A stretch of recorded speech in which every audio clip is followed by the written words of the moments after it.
All right, welcome to the Henderson Lounge.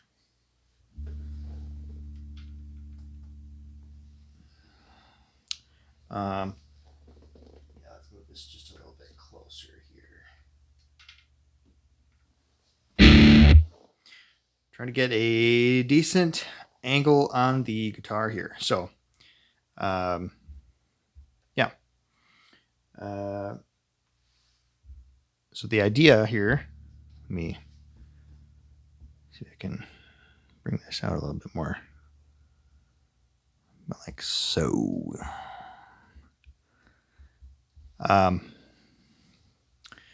Yeah, so I'm going to go straight through, more or less. And you definitely want a very, I guess the best word I can use to describe the tone is like grungy or that kind of grimy metal tone. Definitely worked up one this last weekend, so pretty happy with it.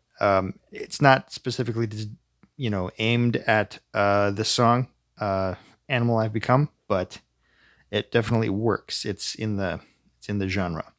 So that's what we're gonna go with.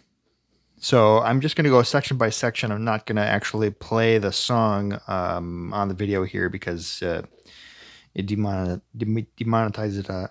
it. Can't talk apparently. Demonetizes it on YouTube. So we'll just go without that.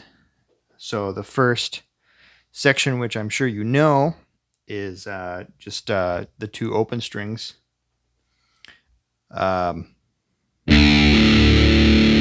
And that is in drop D. So, of course, if you're playing it in with the actual song, it's in drop C, but we're going to do it in drop D for now so we don't have to completely tune our entire guitar down. So, and I do think it's a good idea to do all downstrokes for the most part. There might be a few exceptions in here, but it's pretty much all downstrokes when I played through it. So,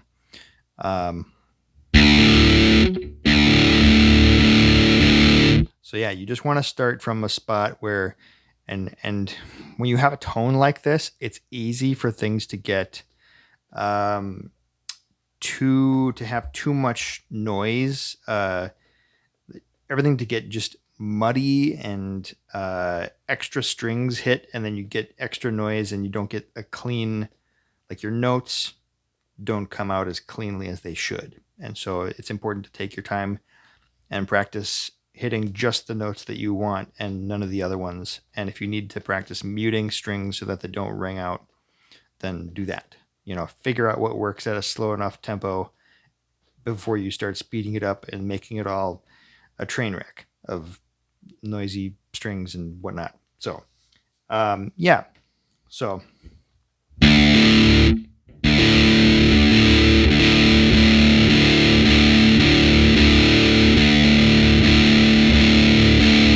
right there, I'm just practicing the what it takes for me to get my pick to go through two strings and land on, the third string down, string 4, and not any further, or or I can mute the rest of these strings while I do that, which is not a bad idea. Because then, if I hit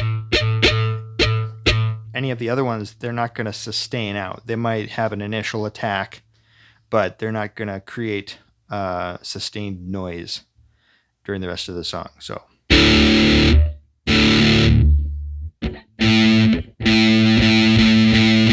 and then same thing when you hit on fret 7 here.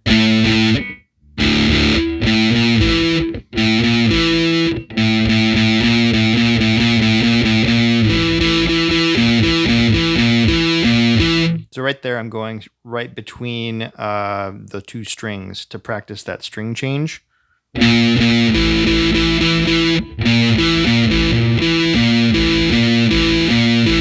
And you want to get to a point where you're not having to look.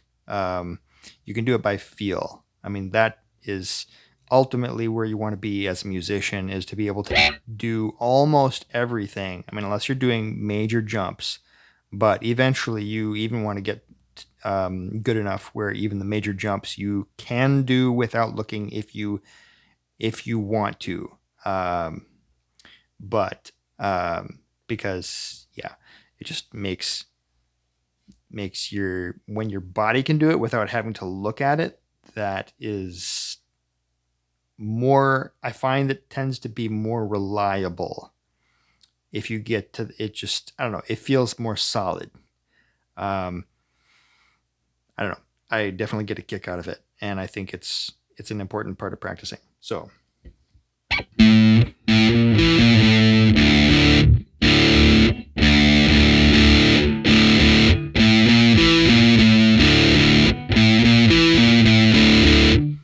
yeah, we got on the 6th string, we got frets 7 and 8, and then we go to string 5 on the 7th fret, and then back down to 8 and 7 on the 6th string.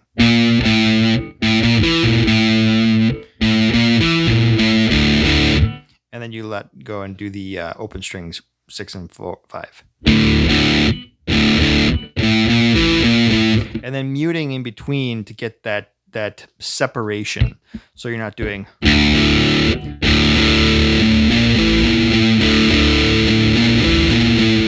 it doesn't have the same punch to it. If you get that dead space in between, it makes when you do the notes that much more effective. So you want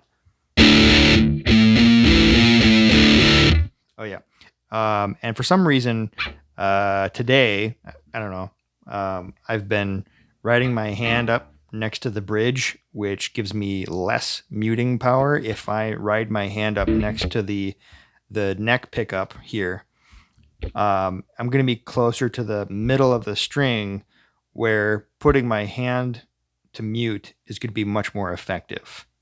It's going to make it much quieter, much faster. And in some cases, I will also use my left hand on the fretboard to mute the strings as well. But yeah, you just want, and that's a good thing to just practice, is doing that mute.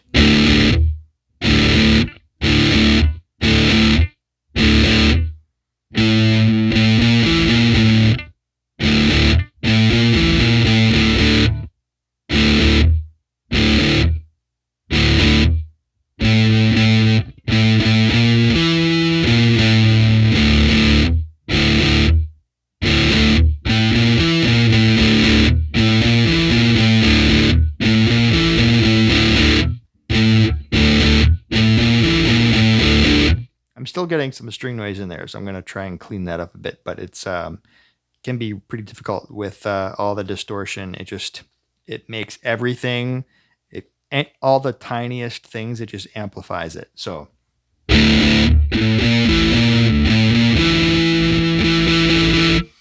part of the problem is when I'm changing strings, I'm letting my fingers completely off of string 6. But if I leave, in this case, my middle finger on string 6 while I'm fretting on the 5th string with my index finger, then that's not going to, you know.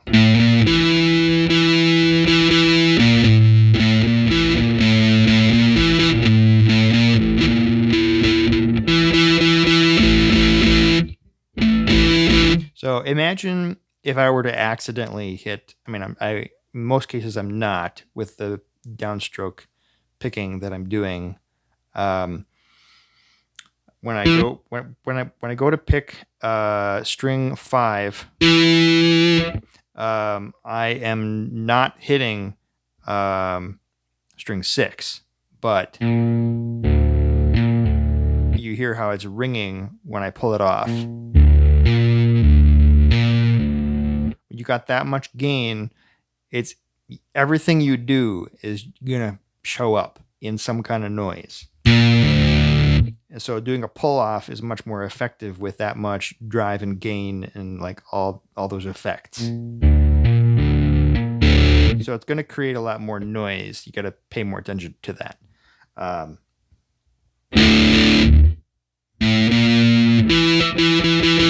it's a good practice to try like doing the muting there.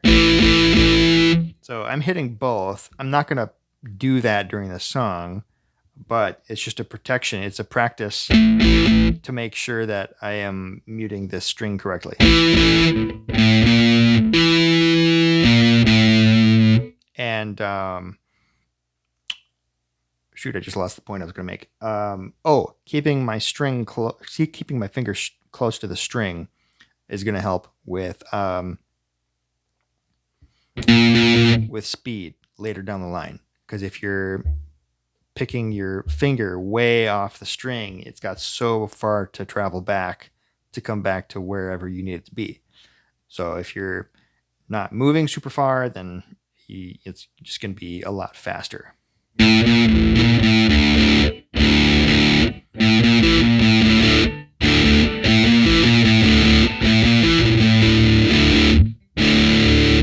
Okay, so that's that section, and all the practice thoughts there, basically. And then we hit verse 1, and it goes down to fret 3 here.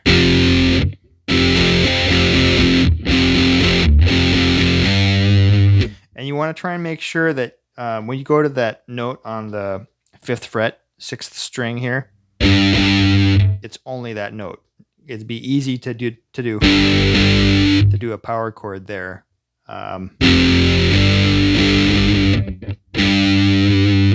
But you want to angle your finger just enough so that your ring finger, your 3rd finger here, is muting the 5th string.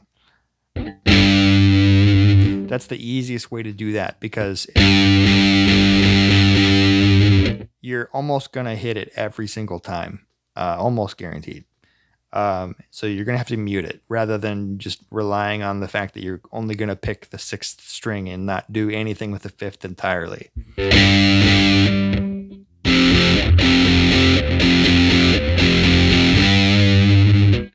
So that's the idea there. So first finger on 3rd fret, and then 3rd finger on 5th fret. And you want to add a little bit of vibrato in there.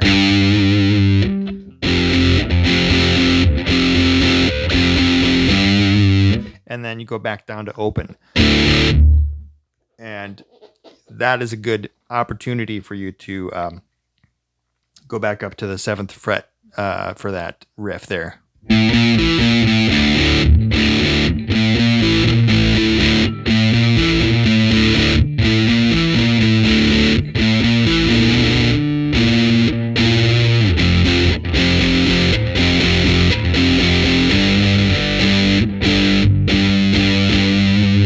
It's actually when you get excited about playing it, it's super easy to get too much going on. Like I whip through all those strings, not all of them, but like the top 3. And because I'm focusing on muting the 5th string, I'm not really muting the 4th string also. And so it's easy for me to hit the 4th string. And then it basically becomes an octave because it's basically the same as a power chord. So if I were doing strings, if I were to power to fret string 5 on string 5, fret 5, string 5. That is a D, because the D string is D. String 4 is D, which is why when we do drop D, string 6 has to go down from E to D to match string 4. There's drop D. Otherwise, it would be an E, which would then match string 1. Strings in standard tuning, strings 1 and 6 match.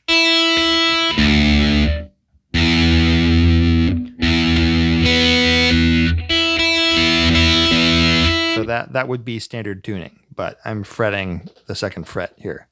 So that it's an E.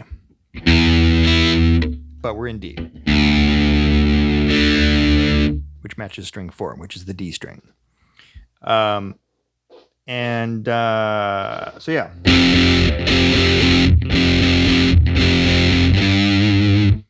That was actually a pretty good execution there. And then we go straight back into.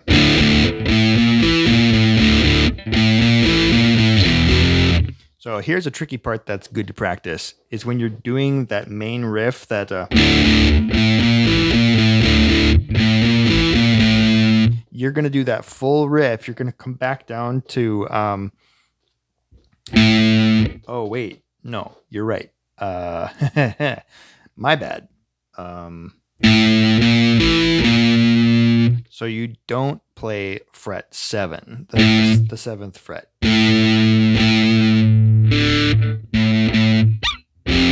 So you have an extra 8th note to come down to the 3rd fret for this kind of chug, if you will.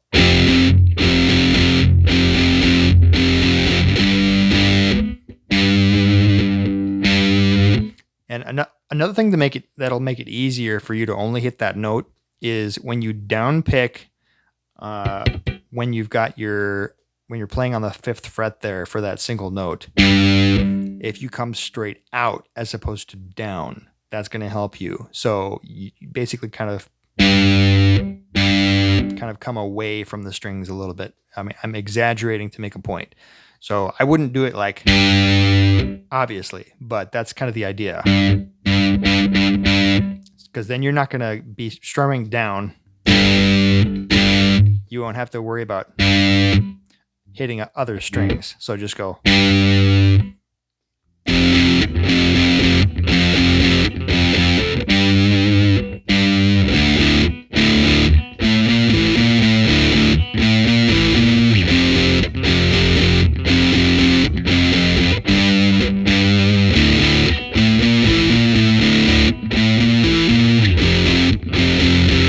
So yeah, that is awesome. I was double checking. I misread that when I was going through it to practice it myself.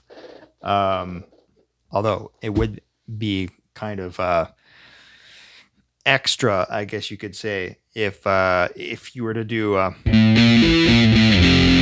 So that's kind of a very fast move because you're playing all the way down to that 7th fret again. If you were to add that, but it's not in the music, so don't do it. But I think it's fun.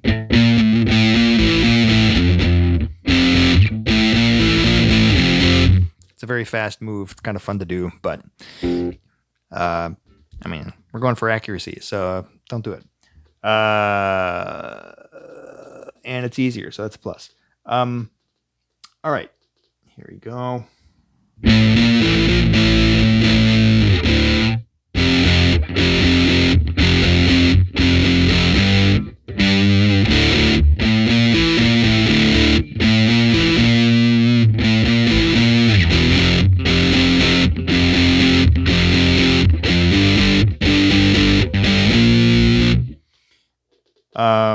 So you can do, there's a couple of ways you can do this as kind of like, I don't know, it's the end of the chorus thing, or it's going into the chorus. It's right before the chorus. So let's see, what section is this? Verse 1.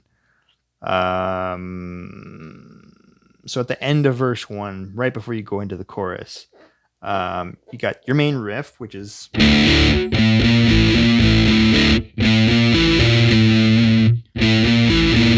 yeah, so it goes to the 8 instead of the 7 because you're going to the 3s. So you go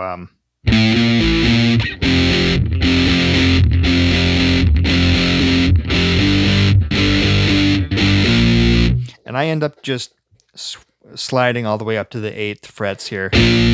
But something you could do is you could do if you want, it's easier to slide from 3 to 5, so you could just do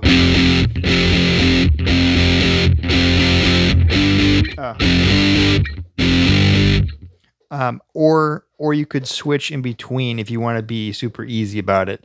But if you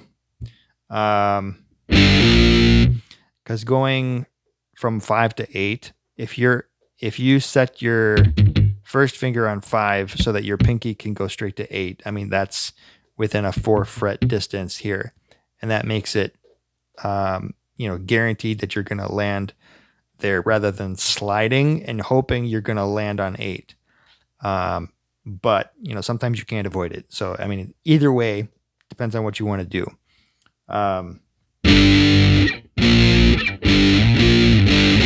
If you think you're going to land every time, what I'm saying is if you want to practice enough to where you are confident in landing it, then feel free to do that.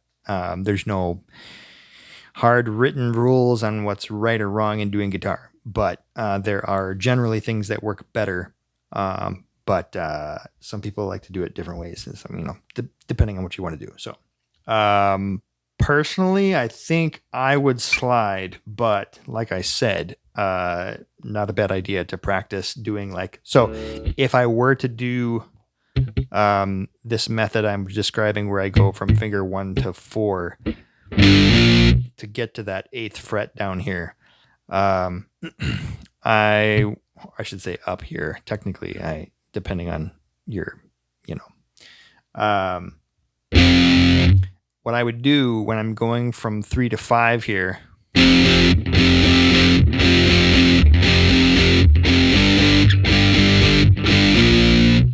that's what I would do. I would switch after the first, so I'd go from 3 to 5.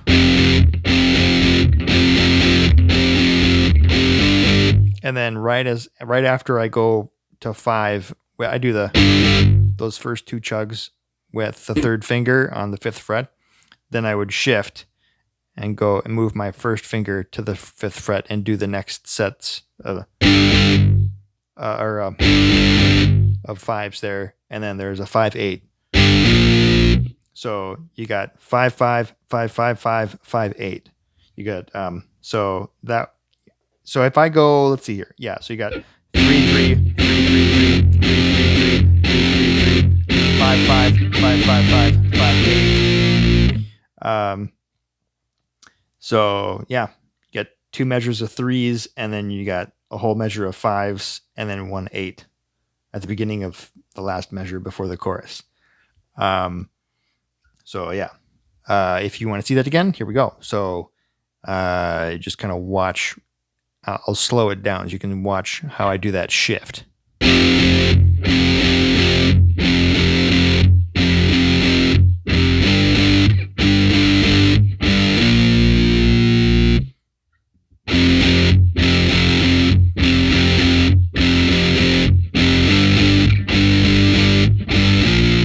So right after those first 2 chugs, you do, on the 3rd finger.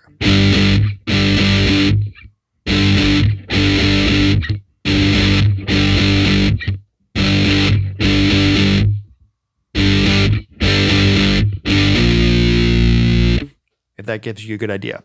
And then we go to chorus, which I actually don't think we've touched on yet, but we worked on a little bit in the lesson. So it's just open and then 10. You go.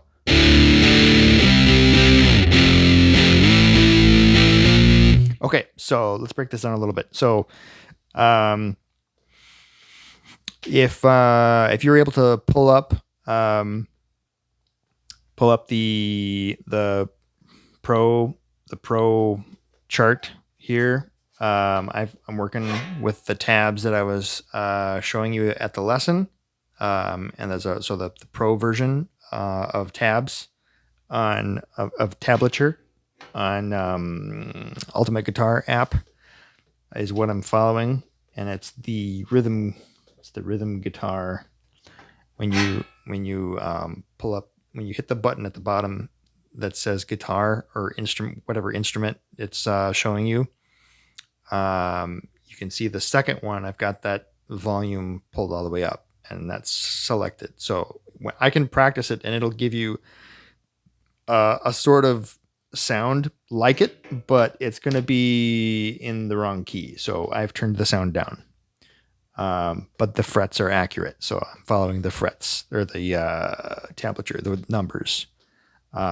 So we got open, 10, 10, 10. And then, we slide down to 3.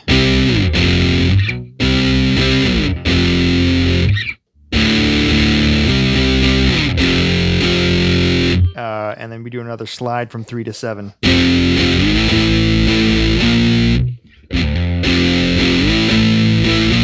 But the hits are all quarter notes, basically, except for the 7, 8 at the end of the measure. So you have 3, 3, 7, 7, 8 is the pattern. So you have 3, 3, 7, 7, 8. So if I were to not slide, it would sound like. But because that slide is in there, it kind of sounds like an extra note. Because I slide on the 8th note between the quarter notes, if that makes any sense. So I go. So it kind of sounds like 3, 3, 3, 7, 7, 8. Or 3, 3, 7, 7, 7, 8.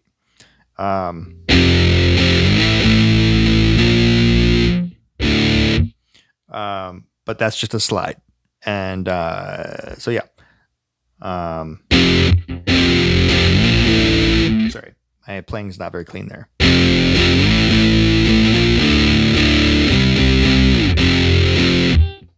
So that we have several variations of the stuff that goes between the that 0, 0, 10, 10, 10.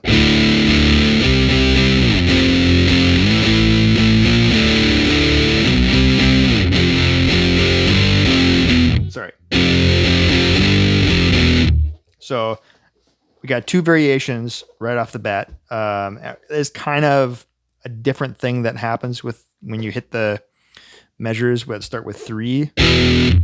Sorry.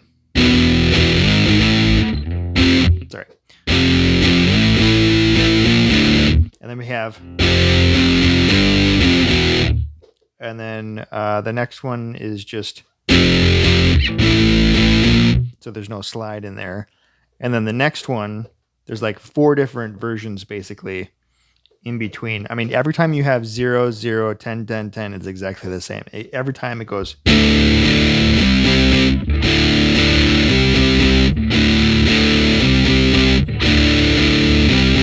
If I were to skip every other measure and just do those sections back to back, that's what that would sound like. But so the when you go, you do.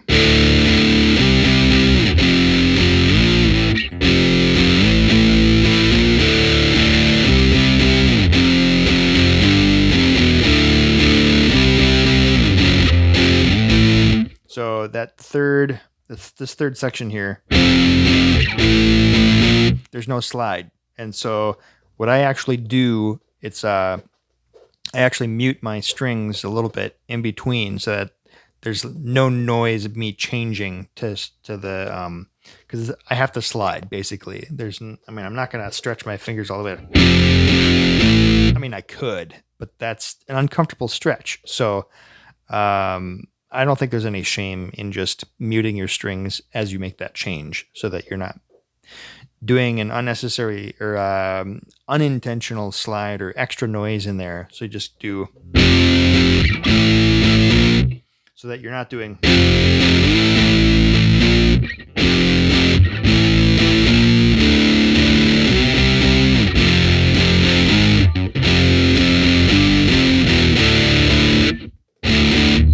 Okay, so we're about to get into the pre-verse, but let's do this chorus one more time. So I'm going to try and slow it down a little bit.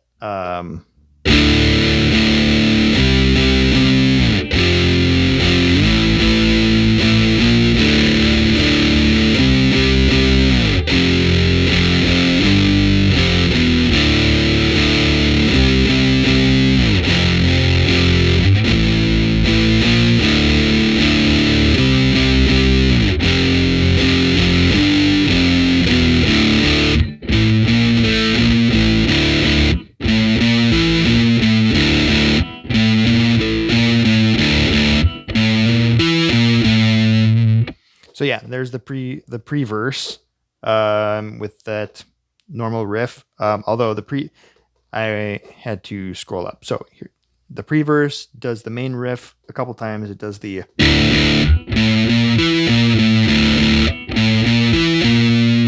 so we got that.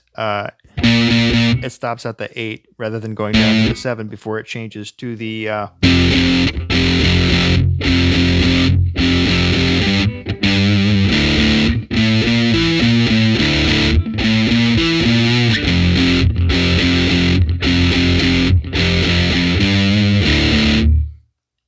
Let me scroll up here.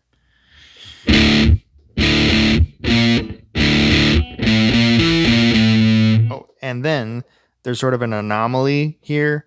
For whatever reason, they have it so that they have they put a fifth fret, fret 5 on the 5th string. So you're playing an octave there, just for one hit. So, okay, so here's how it leads up. Exactly how this goes. So you're playing the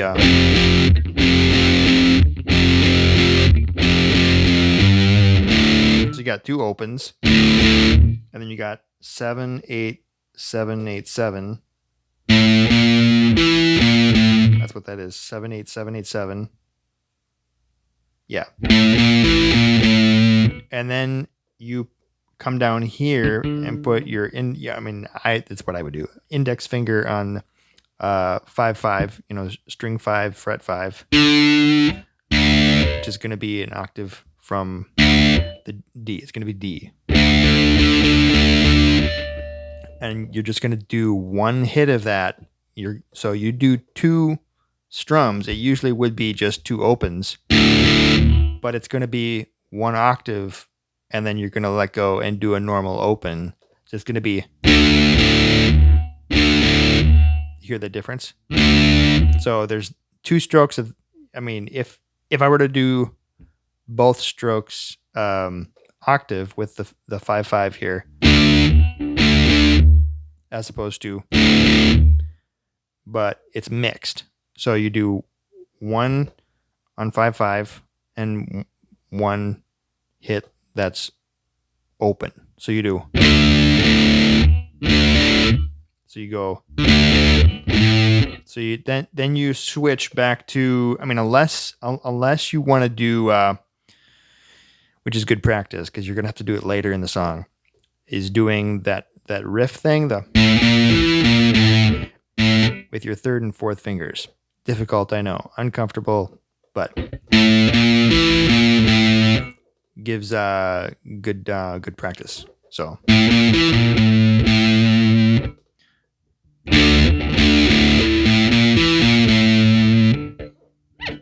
But yeah. So yeah, you got that hang 8 there. Instead of going back all the way down to the 7, because usually it's 7, 8, 7, 8, 7, but it just does 7, 8, 7, 8. 7, 8, 7, 8. Instead of 7, 8, 7, 8, 7. And then it goes 7, 8, 7, 8.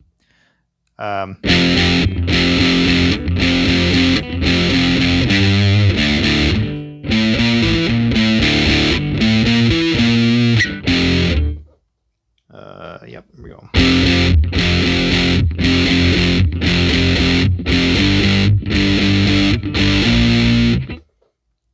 I did a little bit differently there. And then we go back to the chorus. We got.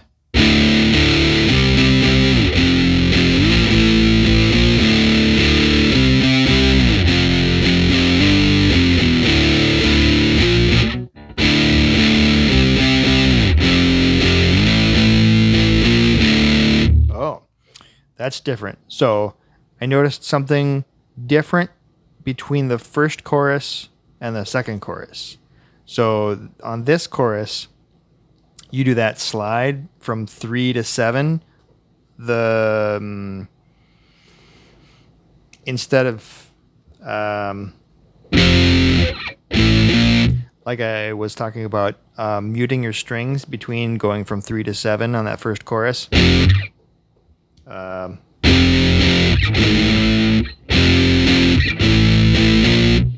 It does the slide both times, so it does.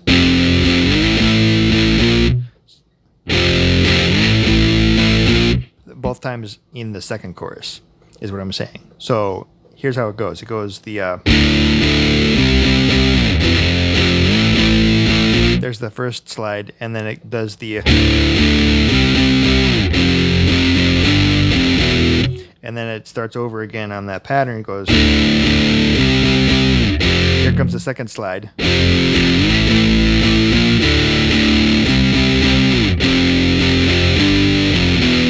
It's probably a double chorus, which is why maybe it's doing that. I'm not sure. Because here's another slide. It's exactly the same 3 times in a row. I mean, with the pattern. So, so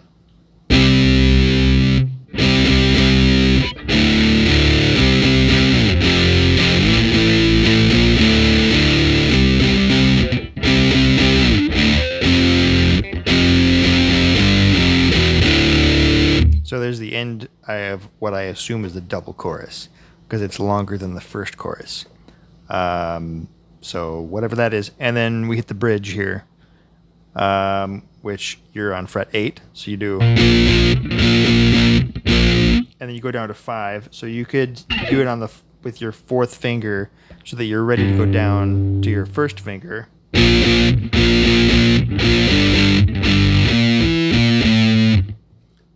So yeah, you've got here. You're at the part now I was talking about where you need to have your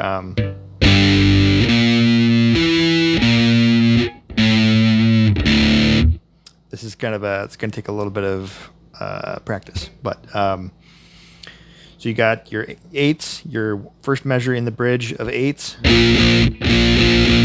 and then you go to 5s, and then you got power chord of 5s.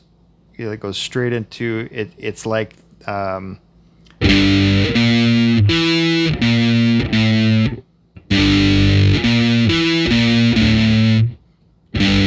you got 5s and then 8 7 8 7. Instead of 7 8 7 8 7, it's 5s 8 7 8 7. So that's how that goes. So you got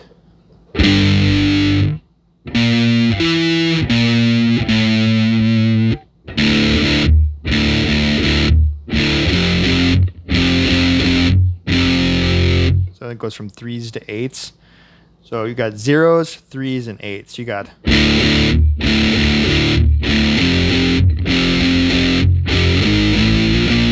sorry.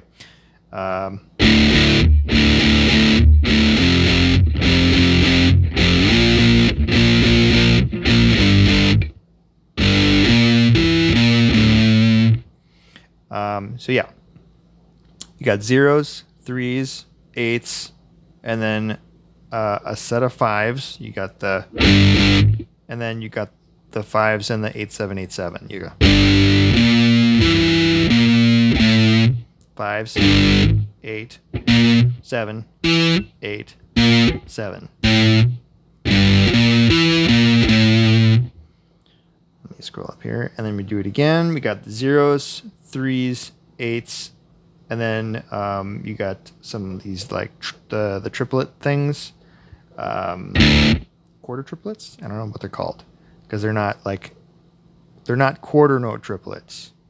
They're dotted quarter triplets. Not that matters to you at this point. Yeah. So starting from the 0s, we got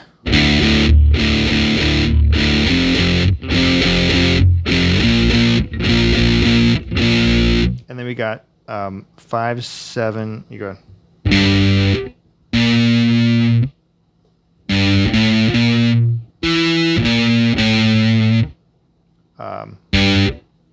So it's basically the full thing. You add a 5 on top of it. It starts with a 5. So you got 5, you got 7, 8, 7 on string 5, and then back to string 6, 8, and 7.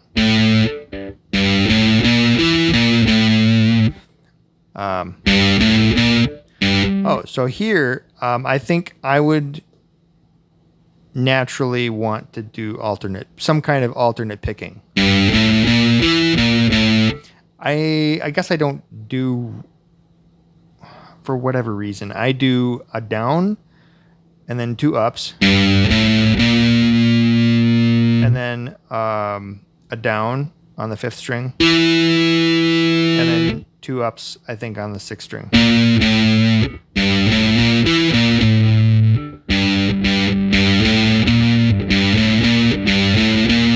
So you go down, up, up, down, up, up.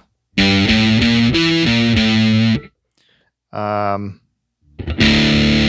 then we just go to a big long tied set of zeros. Just go. And then halfway through your super long sustained set of zeros there, you add on string 3, fret 7.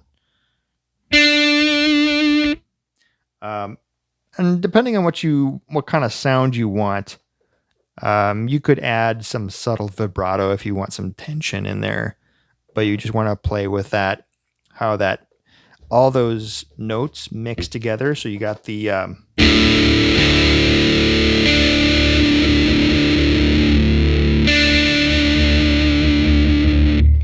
if you hear that.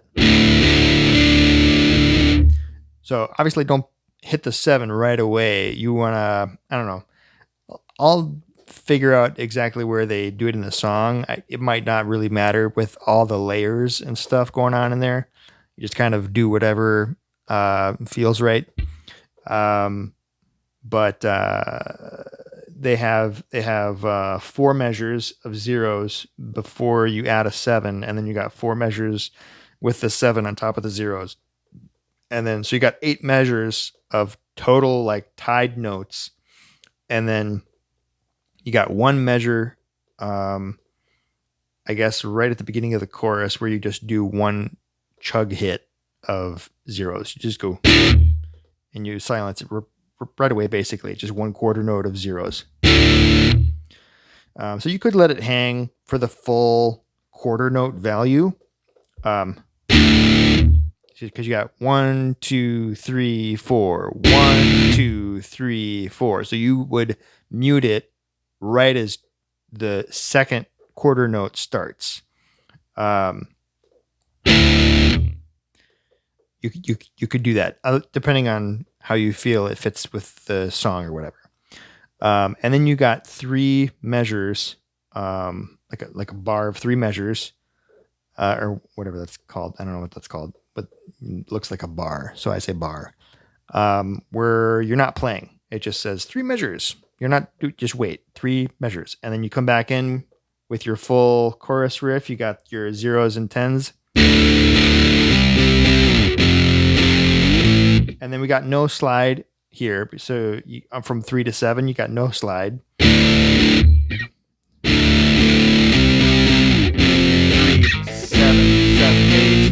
So then you got.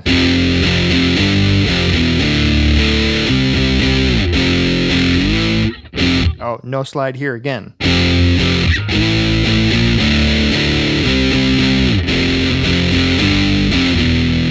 And then you got your outro, which is your main riff. You got your.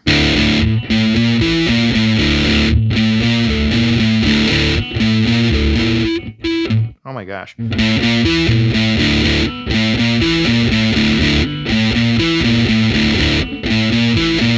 then you get to these triplets where you're just doing.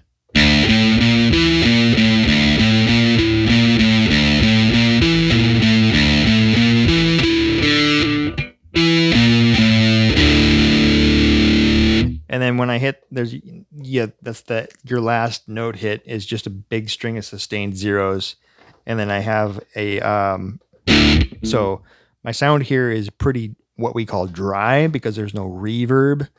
But I have some reverb here that I like have available on my patch that I can activate. It like in this instance at the end of the song where I want it to sound extra like big, it adds volume, not like loudness, but like it sounds really like big and full. So I can add that. I click the pedal on for reverb right after I hit it. I could do it. There we go. So I turn it off. I muted it and it was still just hanging out there. So if I hit it right before I don't know, it gives a different,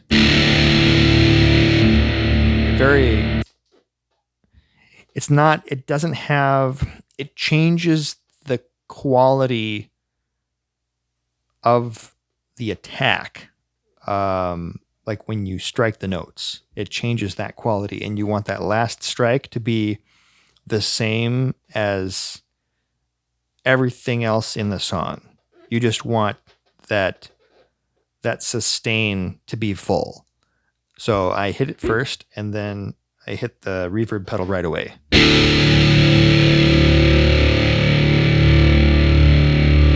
Now I'm going to mute these strings, and you're going to hear it continue in 3, 2, 1. So there's no signal now. You can still hear it. That's all reverb coming through the patch chain.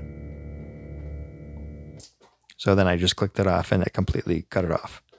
So it's really nice to have a little bit of heavy reverb in your back pocket, so to speak. So yeah, that is the whole song. If you want a little bit more on specific sections, let me know. And looking forward to our next lesson.